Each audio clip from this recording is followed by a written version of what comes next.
¿Qué evidencia la evidencia en psicoterapia basada en evidencia? Esa es la pregunta que nos hacemos muchos clínicos.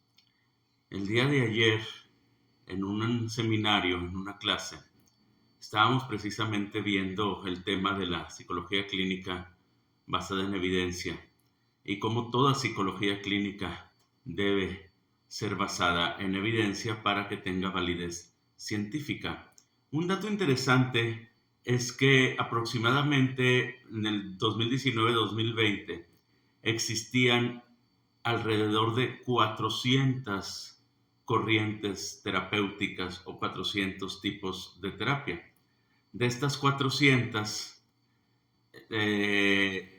se reconocen, por decirlo de alguna manera, aproximadamente unas 18 basadas en evidencia empírica, entre ellas la sistémica, cognitivo-conductual, lógicamente, terapias contextuales y de tercera generación, terapia dialéctica DBT, que también pertenece a las contextuales, psicoterapia psicoanalíticamente orientada, aunque no lo queramos aceptar y aunque no lo creamos, ¿sí? Algunos, yo sí lo acepto, pero hay algunos que no, ¿sí? Etcétera. Terapia de aceptación y compromiso, que también pertenece a las contextuales, racional emotiva de Albert Ellis, etcétera.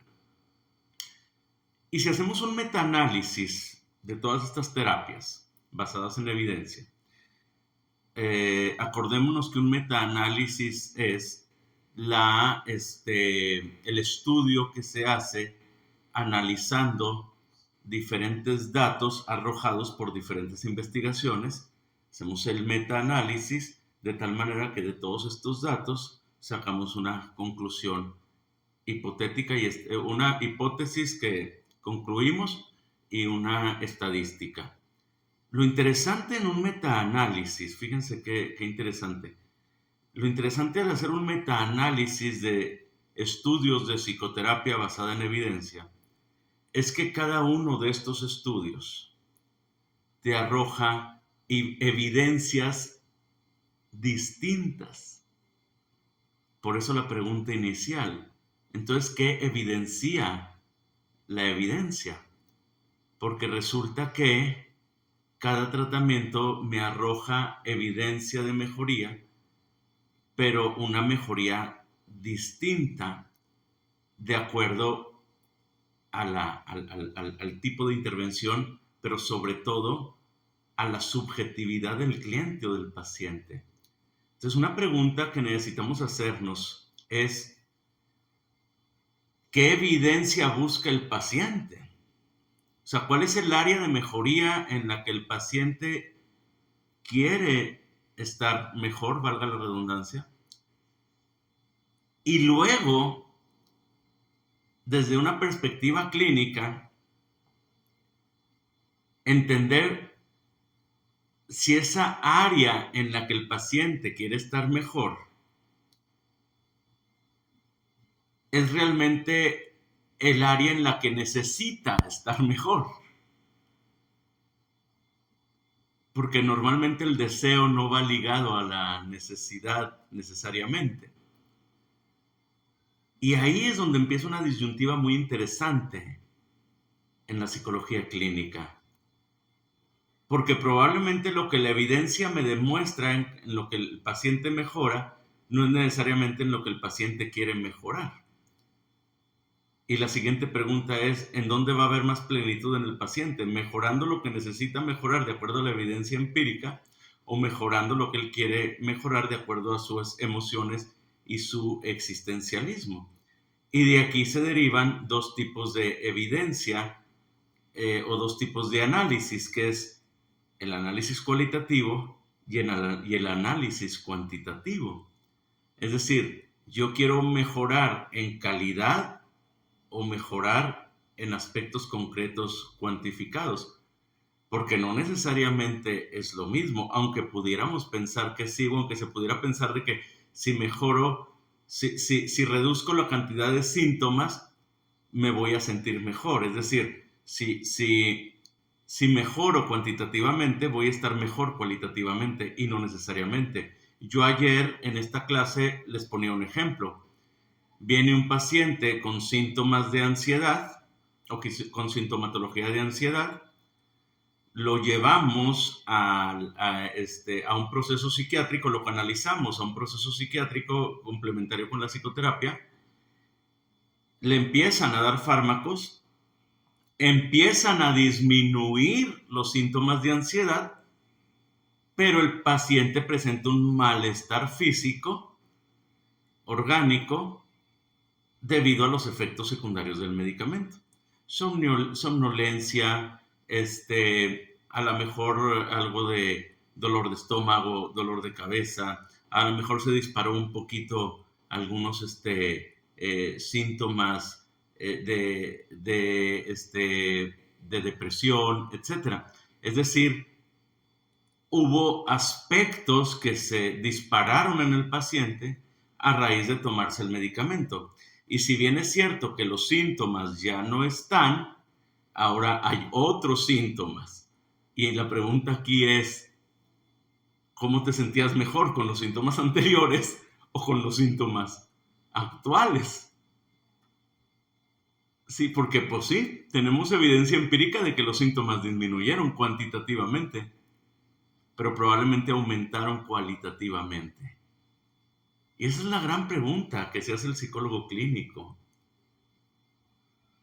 O sea, ¿qué es lo que el paciente necesita para realmente estar mejor? Y aquí es donde entramos a una segunda tópica muy interesante en la psicología clínica, que es, tengo que psicoeducar al paciente para que su deseo consciente se alinee con su necesidad inconsciente. Que el deseo consciente se alinee con la necesidad inconsciente. Porque a lo mejor yo puedo desear muchas cosas, pero no necesariamente esas cosas que deseo son las que son mejores para mí. Cualitativamente, a lo mejor el paciente está reprimiendo un deseo, puede hacer que cualitativamente se sienta mal, porque está reprimiendo y está constreñido, pero probablemente cuantitativamente se meten menos problemas si ese deseo lo está reprimiendo, pero el paciente no lo tiene consciente. Entonces el paciente está siendo menos pleno en su conciencia, en sus emociones, pero realmente más pleno en su funcionalidad. Y ahí es donde choca a veces también el proceso cognitivo-conductual, que vamos más hacia la funcionalidad, al proceso psicoanalítico, que va más hacia el bienestar emocional. Pero es que después de ese bienestar emocional te va a crear broncas. El darle rienda suelta a los impulsos para que estés emocionalmente tranquilo te va a crear broncas en tu funcionalidad. Entonces fíjense qué interesante y qué profundo es este tema.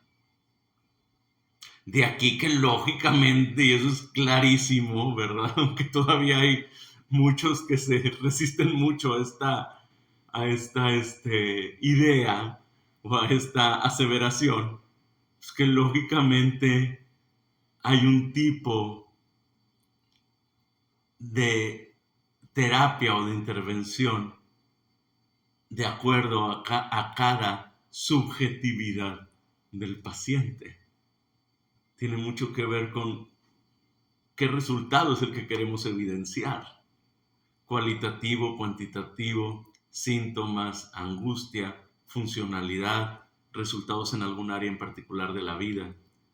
Lógicamente tiene que haber distintos tipos de intervención dependiendo de la meta del cliente o del paciente. Un psicoanálisis no va a funcionar para todo tipo de paciente, porque a lo mejor hay quienes sus metas no están ligadas a un proceso psicoanalítico.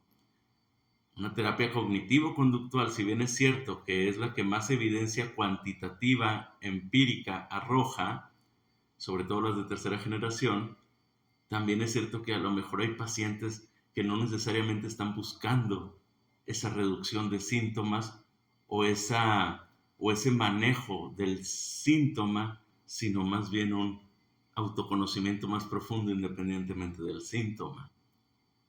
Entonces ahí se contrapone y probablemente sea otro tipo de tratamiento el que necesita. Pues fíjense qué interesante, porque todavía hoy, en el 2024, hay psicólogos clínicos que dicen que te tienes que casar con un tipo de intervención. Increíble, después de tantos descubrimientos de metaanálisis y tanta evidencia metaanalítica que hay, todavía hay este tipo de pensamiento, ¿verdad? Cuando el psicólogo clínico, lo he dicho en otros videos, por naturaleza y por formación es ecléctico, porque conoce todas las áreas de intervención. Ahora, que un psicólogo clínico, como un servidor, te especializas, enfocas o te acentúas en una cierta área de intervención terapéutica por medio de una subespecialidad o una acentuación en la misma maestría en psicología clínica, es distinto. Pero el conocimiento genérico debe de estar ahí.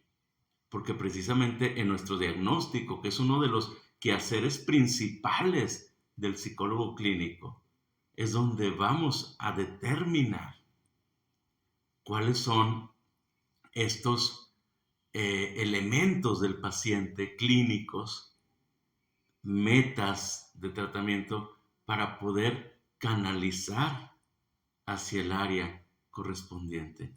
De acuerdo al diagnóstico, canalizo el tratamiento o me lo quedo en tratamiento.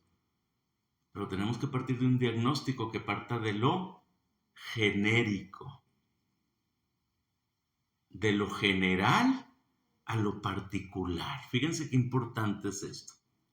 La psicología clínica administrada correctamente o la administración de la salud mental nos dice, yo tengo que tomar en cuenta elementos generales de la psique del paciente para establecer un diagnóstico firme, para que este diagnóstico firme me lleve a una particularidad de indicación terapéutica.